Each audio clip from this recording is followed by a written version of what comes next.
بسم اللہ الرحمن الرحیم۔ راجکماری دیونتی اور اس کی ماتا آندوبائی کا ذاتی مخبر تلسی رام ایک روز راج محل کے ایک کمرے میں داخل ہوا۔ کمرے میں اس وقت راجکماری دیونتی کی ماتا آندوبائی اکیلی بیٹھی ہوئی تھی۔ جس وقت تلسی رام کنکارتے ہوئے اس کمرے میں داخل ہوا تو آندوبائی چونکی۔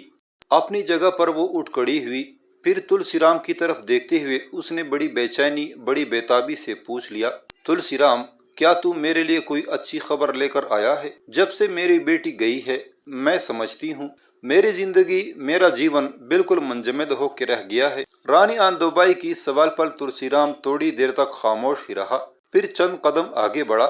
اپنے ہونٹوں پر اس نے زبان پھیری اور آندوبائی کو مخاطب کرتے ہوئے وہ بولا، مالکن، میں چند ملی جلی خبریں رکھتا ہوں۔ میں نہیں جانتا ان میں سے آپ کے لیے اچھی خبر کون سی ہے اور بری خبر کون سی ہے۔ بہرحال جو حالات میں جان کے آیا ہوں وہ آپ کے گوشے گزار کرتا ہوں۔ پہلی خبر جو اچھی ہے وہ یہ کہ دہلی کے سلطان ناصر الدین محمود کے لشکر میں الغ خان کی حیثیت پھر بحال ہو گئی ہے۔ گو سلطان ناصر الدین محمود کے مشیر عماد الدین ریحانی نے خان اعظم بلبن اور الغ خان کے خلاف سازش کی تھی، لیکن دوسرے علاقوں کے والیوں نے بیچ میں پڑ کر اس سازش کو ناکام بنا دیا، جس کے نتیجے پر عماد الدین سے نفرت کا اظہار کرتے ہوئے سلطان ناصر الدین نے بدایوں کا حاکم مقرر کر دیا ہے۔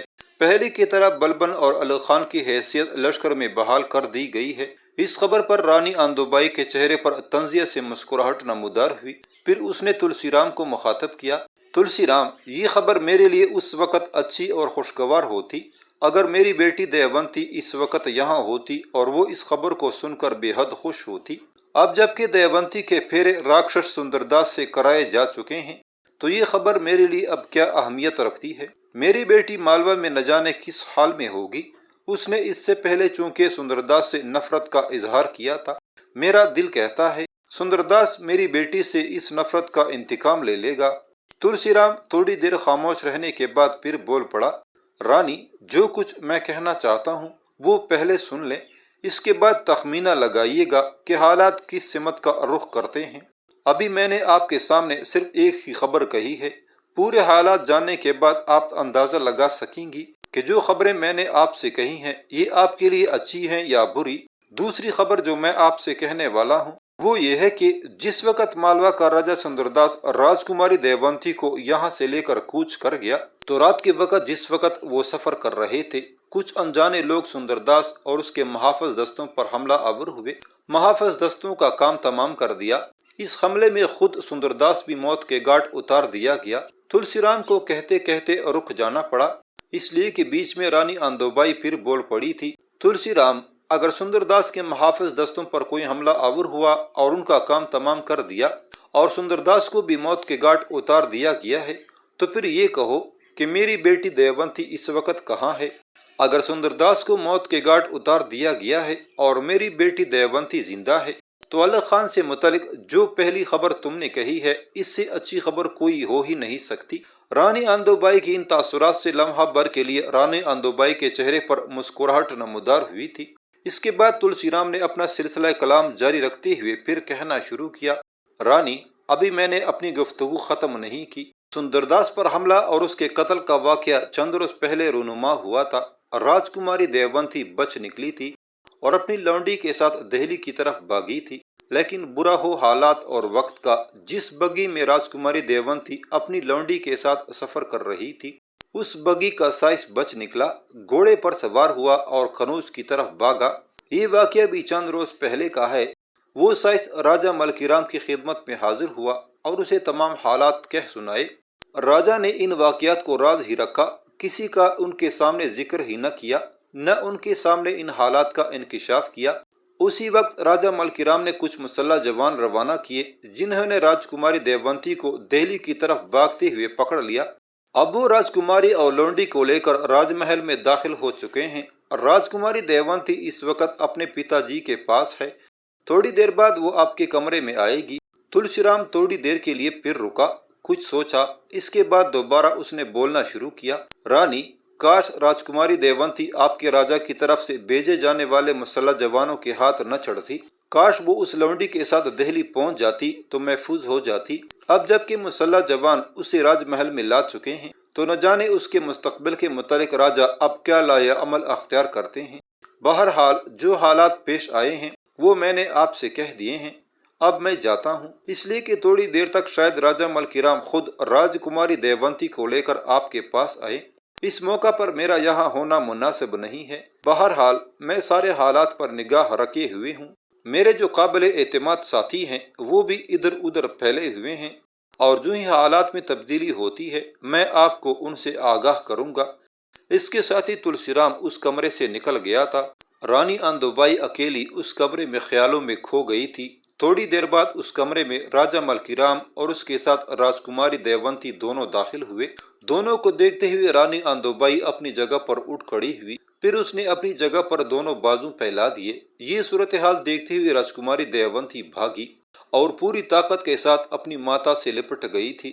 اس کی پیشانی، اس کا منہ چومتے ہوئے آندو بائی نے اس سے پوچھ لیا، میری بچی، میری پتری، خیریت تو ہے؟ تو مالوا سے اس قدر جلد لوٹ آئی، وہاں تیرے ساتھ اچھا سلوک تو ہوا؟ دیونتی اپنی ماتا سے علیحدہ ہوئی۔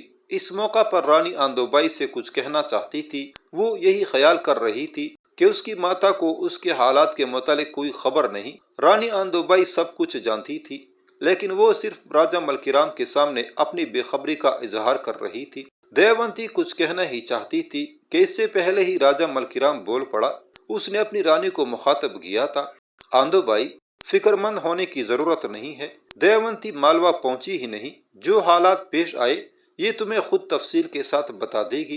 اس کے ساتھ ہی ملکی رام اس کمرے سے نکل گیا تھا۔ ملکی رام کے جانے کے بعد آندو بائی اور دیونتی دونوں ماں بیٹی آمنے سامنے نشستوں پر بیٹھ گئی تھی۔ پھر آندو بائی نے اپنی بیٹی راجکماری دیونتی کو مخاطب کر کے کہا، دیونتی، میری بچی، تیری اس کمرے میں آمد سے تھوڑی دیر پہلے تلسی رام مجھے تیرے متعلق بڑی تفصیل سے بتا کے گیا ہے۔ مجھے ان سارے حالات سے بھی باخبر کر دیا ہے کہ جو کنوج سے مالوا کی طرف جاتے ہوئے تمہارے ساتھ پیش آئے۔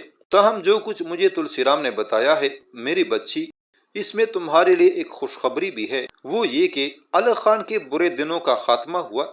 جہاں اس سے پہلے دہلی کا سلطان ناصر الدین الغ خان سے خفا اور ناراض تھا اور اس کی گرفتاری کے احکامات جاری تھے، وہ جگہ جگہ بھٹکتا پھرتا تھا، وہاں اب لشکر میں اس کی پہلے کی حیثیت بحال کر دی گئی ہے۔ تلسی رام مجھے بتا رہا تھا کہ خان اعظم بلبن اور الغ خان دونوں پہلے والے منصبوں پر بحال کیے جا چکے ہیں، جبکہ ان کے خلاف سازش کرنے والا اماد الدین ریحانی سلطان ناصر الدین کے زیر عتاب آ گیا ہے۔ میری بچی، مجھے تلسی رام نے یہ نہیں بتایا کہ وہ کون لوگ تھے جو رات کی تاریکی میں حملہ آور ہوئے، جنہوں نے سندر داس اور اس کے محافظ دستوں کا خاتمہ کر دیا۔ میری بچی، کیا تو بتائے گی وہ لوگ کون تھے، کدھر گئے، اور کیا انہوں نے تم سے کوئی تعارض تو نہیں کیا؟ اپنی ماں کی اس استفسار پر دیونتی تھوڑی دیر تک خاموش رہ کر کچھ سوچتی رہی، پھر اس کمرے میں اس کی آواز گونج گئی تھی، ماتا، میں خود نہیں جانتی حملہ آور کون تھے، کس کے اوپر وہ رات کی تاریکی میں حملہ آور ہوئے اور سندر داس اور اس کے محافظ دستوں کا انہوں نے خاتمہ کر دیا۔ بہرحال میرے لیے وہ سب فرشتے صفت ثابت ہوئے۔ وہ اگر ایسا نہ کرتے تو اب تک میں مالوا پہنچ چکی ہوتی اور صحیح معنوں میں سندر داس کے ہاتھوں اس کی پتنی نہیں اپنی پت گنوانے والی بن چکی ہوتی۔ ماتا، بہرحال میں تلسی رام کے ذریعے یہ ضرور جاننے کی کوشش کروں گی کہ حملہ آور کون تھے۔ میرا دل یہ کہتا ہے کہ اگر الغ خان کا منصب بحال ہو چکا ہے تو یہ حملہ آور ضرور الغ خان یا خان اعظم بلبن کی طرف سے ہوں گے، اس لیے کہ ماتا، ان کے علاوہ کون میری سہایتا، کون میری مدد کو پہنچ سکتا ہے؟ آندو بائی بڑے غور سے اپنی بیٹی راجکماری دیونتی کی باتیں سنتی رہی۔ جب دیونتی خاموش ہوئی تب آندو بائی نے دوبارہ پوچھ لیا، میری بچی، جب حملہ آور سندر داس پر اور اس کے محافظ دستوں پر حملہ آور ہوئے تب تو نے کیا کیا؟ ماتا، میں نے کیا کرنا تھا، جو ہی تلواریں اور ڈالیں ٹکرائیں گھوڑے ہنہنانے لگے، میں نے پالکی کا پردہ ہٹا کر دیکھا، بے سوار گھوڑے ادھر ادھر بھاگ رہے تھے، میں سمجھی کوئی حملہ ہو گیا ہے۔ اپنی لونڈی کے ساتھ میں پالکی نما بگی سے باہر نکلی اور جو گھوڑے ادھر ادھر بھاگ رہے تھے ان میں سے ایک کو پکڑ کر لونڈی کو اپنے ساتھ بٹھایا اور بھاگ کھڑی ہوئی۔ ماتا، میرا رخ دہلی کی طرف تھا، میں چاہتی تھی کہ بھاگ کر دہلی پہنچ جاؤں اور الغ خان کی حویلی میں یا اپنے ماموں کے مکان میں رہائش اختیار کر لوں۔ مجھے امید تھی کہ اعلی خان ایک نہ ایک دن ضرور بے گناہ ثابت ہوں گے اور انہیں ان کے پہلے منصب پر بحال کر دیا جائے گا۔ بہرحال ماتا، یہ میری خوش قسمتی ہے کہ اعلی خان اپنے پہلے منصب پر بحال ہو چکے ہیں، پر ہائے میری بدقسمتی کہ میں باکر دہلی نہ پہنچ سکی۔ آندو بائی تھوڑی دیر تک تفکرات بری آنکھوں سے دیونتی کی طرف دیکھتی رہی۔ اس کے بعد اس کی فکرمند سی آواز سنائی دی، دیونتی میری بچی، تیرے پتا جی کے جن مسلح جوانوں نے تمہارا تعاقب کیا اور تمہیں یہاں لے کے آئے، انہوں نے یقیناً تمہارے پتا جی کو بتا دیا ہوگا کہ تو اپنی لونڈی کے ساتھ دہلی کی طرف بھاگ رہی تھی۔ اگر ایسا ہوا ہے تو میری بچی دیکھنا، تیرے پتا جی اس راج محل میں تیرے اوپر پہرا پہلے کی نسبت سخت کر دیں گے تاکہ تو کہیں دہلی کی طرف بھاگ نہ جائے۔ اپنی ماتا آندو بائی کی ان خدشات کے جواب میں دیونتی کے چہرے پر ہلکی سی مسکراہٹ نمودار ہوئی تھی۔ پھر وہ بول پڑی، ماتا ایسا نہیں ہے، جن خدشات کا اظہار آپ نے کیا ہے ان کا اندازہ مجھے پہلے ہی تھا۔ جو مسلح جوان میرے پیچھے گئے تھے انہوں نے مجھے بڑی عزت بڑی توقیر دی۔ جب وہ مجھے ادھر لا رہے تھے تو میں نے انہیں راستے میں سمجھا دیا تھا کہ میں دراصل مالوا کی طرف بھاگ رہی تھی، کیونکہ مالوا کے راجکمار کے ساتھ میرے پھیرے ہوئے تھے، لہٰذا میرا جینا مرنا اب مالوا ہی میں ہے۔ میں نے انہیں یہ بھی تاثر دیا کہ رات کی تاریکی میں یہ اندازہ نہ لگا سکی کہ میں کس سمت جا رہی ہوں۔ بہرحال میں مالوا ہی کی طرف جانا چاہتی تھی۔ میں نے باتوں باتوں میں انہیں یہ بھی سمجھا دیا کہ میرے پتا جی سے جا کر یہ کہیں کہ میرا رخ مالوا کی طرف تھا اور میں اپنی زندگی کے باقی دن ایک ودوا کی حیثیت سے مالوا ہی میں گزارنا چاہتی ہوں۔ یہاں آ کر میرے پتا جی نے علیحدگی میں ان مسلح جوانوں سے گفتگو کی، پر میں اوٹ ہی میں رہتے ہوئے یہ ساری گفتگو سن رہی تھی۔ میرے پتا جی نے جب ان سے تفصیل پوچھی تو انہوں نے میرے کہنے کے مطابق پتا جی پر انکشاف کیا کہ میں اپنی لونڈی کے ساتھ مالوا کی طرف بھاگ رہی تھی۔ انہوں نے پتا جی کو یہ بھی بتا دیا کہ میں نے ان کے ساتھ آنے سے انکار کر دیا اور اس بات پر اصرار کر رہی تھی کہ مجھے قنوج نہیں جانا ہے، باقی زندگی کے دن ایک ودوا کی حیثیت سے مالوا میں گزارنا چاہتی ہوں۔ انہوں نے میرے پتا پر یہ بھی انکشاف کیا کہ راجکماری دیونتی نے یہ بھی کہا تھا کہ میرے پتا جی نے جس شخص کے ساتھ میرے پھیرے کھرائے ہیں باقی جیون میں اس کی سرزمین میں بتا دینا چاہتی ہوں۔ اس طرح میرے پتا جی کے ذہن میں یہ بات نہیں بیٹھی کہ میں دہلی کی طرف بھاگنا چاہ رہی تھی۔ میرا خیال ہے کہ پتا جی مجھ پر اس محل کے اندر سخت پہرا نہیں لگائیں گے۔ راجکماری دیونتی کی اس گفتگو سے اس کی ماتا آندو بائی خوش اور مطمئن ہو گئی تھی۔ پھر آندو بائی اپنی جگہ سے اٹھی، اپنا ہاتھ آگے بڑھایا اور پھر دیونتی کو اس نے مخاطب کیا، دیونتی اٹھ میری بیٹی، تو تکی ہاری ہوگی، تھکاوٹ محسوس کر رہی ہوگی، میں پہلے تیرے بھوجن کا اہتمام کرتی ہوں، اس کے بعد تو آرام کر۔ دیونتی نے ہاتھ آگے بڑھاتے ہوئے اپنا ہاتھ اپنی ماتا کے ہاتھ میں دیا۔ آندو بائی نے اسے اٹھایا، پھر وہ اسے اپنے ساتھ راج محل کے دوسرے کمرے کی طرف لے کر جا رہی تھی۔ مالوا کا راجا جاہر دیو اور اس کا سیناپتی کانتی لال دونوں راج محل کے ایک کمرے میں بیٹھے کسی موضوع پر گفتگو کر رہے تھے کہ راجا جاہر دیو کا چوبیدار اندر آیا۔ جھک کر اس نے راجا جاہر دیو کو تعظیم دی، پھر اٹھ کر کھڑا ہوا اور راجا کی طرف دیکھتے ہوئے بول اٹھا، مالک اپنے کچھ مخبر آئے ہیں، وہ آپ کی خدمت پہ پیش ہو کر کچھ اہم خبریں کہنا چاہتے ہیں۔ اس انکشاف پر راجا جاہر دیو نے ایک بار چونک کر اپنے چوبیدار اور سیناپتی کانتی لال کی طرف دیکھا، پھر اس کی نگاہیں اپنے چوبیدار پر جم گئیں۔ ساتھ ہی راج محل کے اس کمرے میں راجا جاہر دیو کی آواز گونج گئی تھی، جو مخبر آئے ہیں انہیں فی الفور میرے سامنے پیش کرو تاکہ میں جانوں وہ کیا کہنا چاہتے ہیں۔ چوبیدار باہر نکل گیا۔ تھوڑی ہی دیر بعد راجا جاہر دیو کے کچھ مخبر اس کمرے میں داخل ہوئے۔ اندر داخل ہوتے ہی راجا کو تعظیم دینے کے بعد وہ اس کے سامنے ادب سے کھڑے ہو گئے تھے۔ مخاطب کرنے میں راجا نے پہل کی، داروغہ مجھے بتا رہا تھا کہ تم کچھ اہم خبریں لے کر آئے ہو، کہو تمہارے پاس کیا ہے؟ اس پر ان مخبروں نے باہم مشورہ کیا۔ پھر ایک مخبر راجا کو مخاطب کرتے ہوئے بول پڑا، مالک ہمارے پاس ایک نہیں کئی خبریں ہیں، ساری کی ساری بری خبریں ہیں، ان میں سے اچھی کوئی نہیں جو ہمارے لیے فائدہ مند ثابت ہوں۔ پہلی خبر جو ہم آپ سے کہنا چاہتے ہیں وہ معصومیت کے ساتھ آپ کی ذات کے لیے انتہا درجے کی بری اور افسوسناک ہے۔ مالک پہلی خبر یہ ہے کہ آپ کے بیٹے سندرداس کو قتل کر دیا گیا ہے۔ اس انکشاف پر راجا جاہر دیو ہی نہیں، اس کا سپہ سالار کانتی لال بھی اپنی نشست پر اچھل سا پڑا تھا۔ راجا جاہر دیو کے چہرے پر جہاں دکھ کے آثار نمودار ہو گئے تھے وہاں دور دور تک اس کی آنکھوں میں ویرانیاں ہی ویرانیاں رقص کرنے لگی تھیں۔ دیکھتے ہی دیکھتے اس کمرے میں کاٹ کھانے والی خاموشی اور ڈس لینے والا سکوت طاری رہا۔ اس کے بعد کمرے میں راجہ جہردیو کی دکھ اور درد بھری آواز سنائی دی تھی، کھل کر کہو، میرے بیٹے کو کیسے موت اور مرگ نے آ دبوچا؟ وہ تو راجہ ملکی رام کی راجکماری دیونتی کو بیاہنے گیا تھا۔ کیا ملکی رام نے بددیانتی کی اور میرے بیٹے کو وہاں بلا کر اسے موت کے گھاٹ اتار دیا ہے؟ جہردیو یہاں تک کہنے پایا تھا کہ اسی مخبر نے بولتے ہوئے اس کی بات کاٹ دی۔ مالک، راجہ ملکی رام نے کوئی بددیانتی نہیں کی، بلکہ اس نے بخوشی اپنی راجکماری کے پھیرے راجکمار سندر داس کے ساتھ کرا دیے۔ پر برا ہو وقت کا، جب وہ سندر داس راجکماری کو بیاہ کر لا رہا تھا تو راستے میں کچھ مسلح جوان حملہ آور ہوئے، جنہوں نے راجکمار کے ساتھ اس کے محافظ دستوں میں سے اکثریت کو موت کے گھاٹ اتار دیا۔ اس انکشاف پر راجہ جہردیو کی گردن تھوڑی دیر تک جھکی رہی۔ اس کے بعد وہ بول اٹھا، کیا میرے بیٹے سندر داس کے محافظوں میں سے کوئی زندہ بچا ہے؟ ان میں سے جو لوگ بچے تھے وہ اپنی جانیں بچا کے بھاگ نکلے تھے۔ وہ آپ کی خدمت میں اس لیے حاضر نہیں ہوئے کہ ان میں اتنی ہمت نہ تھی کہ وہ اتنی بری خبر آپ کو سنائیں۔ انہیں یہ بھی خدشہ تھا کہ کہیں آپ ان کی گردن کاٹنے کا حکم نہ دے دیں کہ وہ راجکمار کی حفاظت نہ کر سکے، لہٰذا وہ اپنی جان بچانے کی خاطر نہ جانے کس سمت بھاگ گئے ہیں۔ اور راجکماری دیونتی کا کیا ہوا؟ راجہ جہردیو نے بڑے دکھ اور تأسف میں پوچھا تھا۔ مالک، راجکماری دیونتی حملہ آوروں سے بچ نکلی جس وقت جنگ جاری تھی اور ہمارے راجکمار کے آدمی اپنا دفاع کر رہے تھے۔ مرنے والے کے کچھ گھوڑے ادھر ادھر بھاگ رہے تھے۔ راجکماری دیونتی ایک گھوڑے پر بیٹھ کر بھاگ نکلی۔ جس بگی میں دیونتی سوار تھی اس بگی کا سائز بھی قنوج بھاگ گیا اور اس نے جا کر راجہ کو اطلاع دی اور راجہ کے محافظ دیونتی کو واپس قنوج لے گئے۔ مخبر خاموش ہو گیا۔ راجہ جہردیو ہی نہیں، کانتی لال کی گردن بھی جھکی ہوئی تھی۔ ان کے چہروں پر غم اور دکھ برس رہا تھا۔ ایک بار پھر راجہ جہردیو نے اپنی گردن سیدھی کی، اپنے مخبروں کی طرف دیکھا اور پوچھ لیا، ایک بری خبر تم کہہ چکے ہو اور اس خبر نے میرے پاؤں تلے سے زمین کھینچ لی ہے۔ میں جانتا ہوں جب میں اس خبر کی اطلاع اپنے بیٹے کی ماتا اور اپنی رانی کو دوں گا تو راج محل میں ایک کوہرام اٹھ کھڑا ہوگا۔ یہ خبر میری بیٹی اور سندر داس کی بہن سنے گی تو میں نہیں جانتا اس پر کیا بیتے گی، وہ زندہ بھی رہ سکے گی یا نہیں۔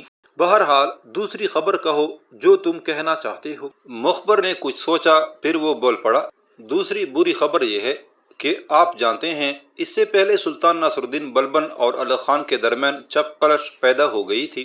عماد الدین ریحانی اس لڑائی اور چپ کلش کا ذمہ دار تھا، لیکن سلطان ناصر الدین کو عماد الدین ریحانی کی بددیانتی کی خبر ہو گئی۔ مختلف صوبوں کے والی بھی ناصر الدین کی خدمت پہ حاضر ہوئے اور عماد الدین ریحانی کی عیاریوں اور بددیانتوں سے اسے آگاہ کیا، جس کا نتیجہ یہ نکلا کہ سلطان نے بلبن اور علی خان سے معاذرت کر لی۔ ان دونوں کو ان کے پہلے منصب پر بحال کر دیا گیا ہے۔ عماد الدین ریحانی کو مشیر کے عہدے سے برخاست کرتے ہوئے بدایوں کا حاکم مقرر کرا دیا گیا ہے۔ گو ناصر الدین نے علی خان کو اجازت دے دی تھی کہ وہ عماد الدین کو جو سزا دے اس پر عمل کیا جائے گا، لیکن علی خان نے اسے معاف کر دیا، جس کے جواب میں عماد الدین کو بدایوں کا حاکم مقرر کر دیا گیا ہے۔ تیسری بری خبر یہ ہے کہ عنقریب دہلی کا سلطان اپنے دونوں جرنیلوں بلبن اور علی خان کے ساتھ اپنے لشکر کو لے کر ہم پر حملہ آور ہونے کا ارادہ لیے کوچ کرے گا۔ میں نہیں جانتا کہ وہ قنوج کے راجہ کو بھی اپنا ہدف بنائیں گے۔ یہ بات طے شدہ ہے کہ وہ ہم پر اور سوالک اور میوات کے راجہ رندیر پر ضرور حملہ آور ہوں گے۔ ہمارا یہ بھی اندازہ ہے کہ وہ قنوج کے راجہ ملکی رام اور جیت پور کے راجہ دیپال کو بھی معاف نہیں کریں گے، اس لیے کہ ان دونوں راجاؤں نے گزشتہ جنگ میں آپ کی مدد کی تھی، لہٰذا ہمیں دہلی کے سلطان کا مقابلہ کرنے کے لیے تیار ہو جانا چاہیے۔ بس یہی وہ تین خبریں ہیں جو ہم آپ سے کہنے کے لیے آئے تھے۔ مالوا کے راجہ جہردیو کی گردن ایک بار پھر جھک گئی تھی۔ وہ گہری سوچوں میں کھو گیا تھا۔ تھوڑی دیر تک وہ تفکرات میں ڈوبا رہا۔ اس کے بعد اس نے ایک پریشان کن سی نگاہ اپنے قریب بیٹھے اپنے سیناپتی کانتی لال پر ڈالی، پھر سامنے کھڑے مخبروں کو اس نے مخاطب کیا، کیا تم بتا سکتے ہو میرے بیٹے اور اس کے محافظ دستوں پر حملہ آور ہونے والے کون تھے؟ ظاہر ہے یہ کام قنوج کا راجہ ملکی رام تو نہیں کر سکتا، اس لیے کہ اس پر میرا کوئی دباؤ نہ تھا کہ وہ اپنی راجکماری کے پھیرے میرے بیٹے سندر داس کے ساتھ کرائے۔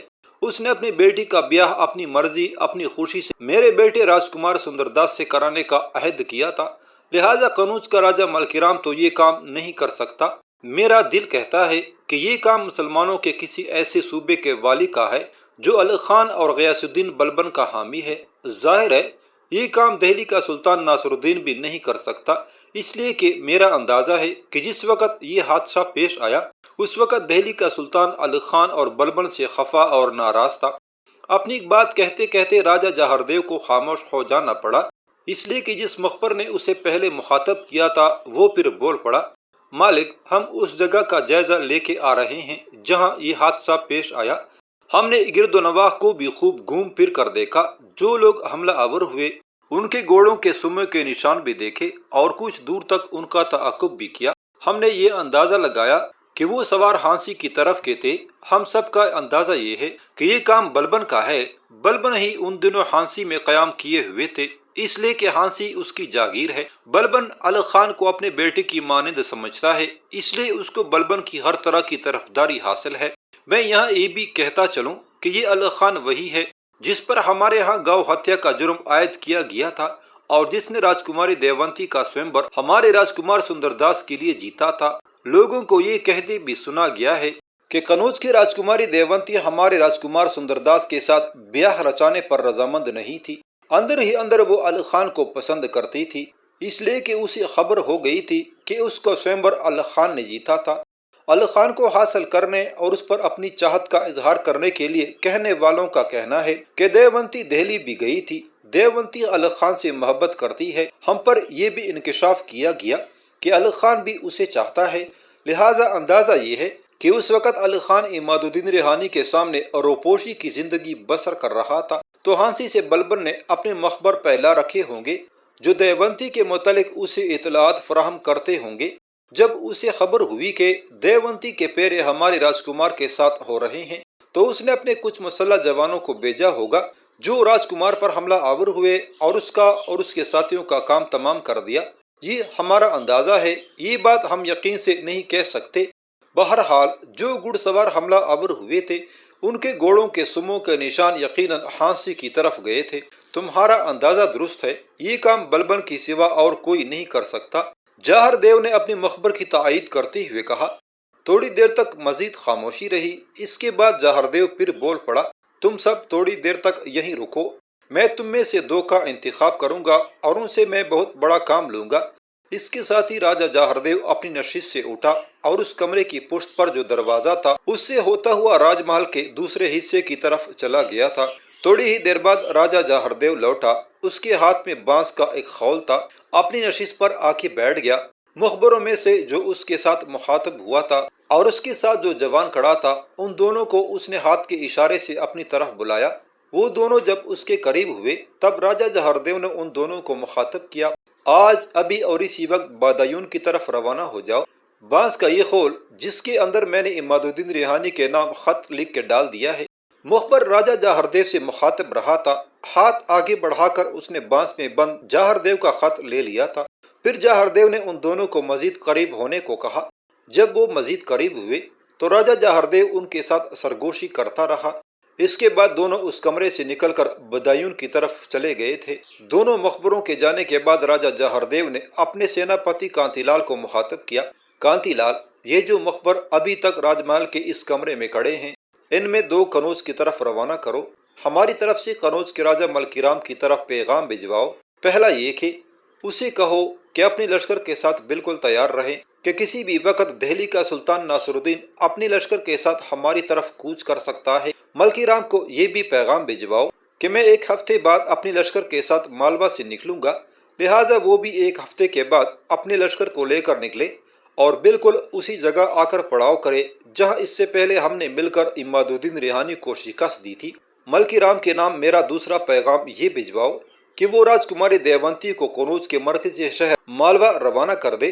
شوہر کے مرنے کے بعد 7 و نئی ناریاں اپنی چتا میں جلتے ہوئے ستی ہو جاتی ہیں، لہٰذا یہاں معاملہ دوسرا ہے۔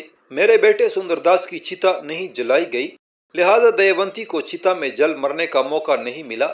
اب میرا بیٹا مارا جا چکا ہے تو میرے بیٹے کی نشانی کے طور پر دیونتی قنوج کے بجائے مالوا کے راج محل میں رہے گی۔ میں یہ بات بھی پسند اور برداشت نہیں کروں گا کہ میرے بیٹے سندر داس کی بیوہ اور ودوا کسی اور کے ساتھ بیاہ رچا لے، لہٰذا ملکی رام سے کہنا کہ وہ دیونتی کو بحفاظت مالوا پہنچانے کا اہتمام کرے، اور اگر وہ فی الفور اس کو روانہ نہیں کر سکتا تو دہلی کے راجہ ناصر الدین محمود سے متوقع جنگ سے فارغ ہونے کے بعد وہ اس کی تکمیل کر سکتا ہے۔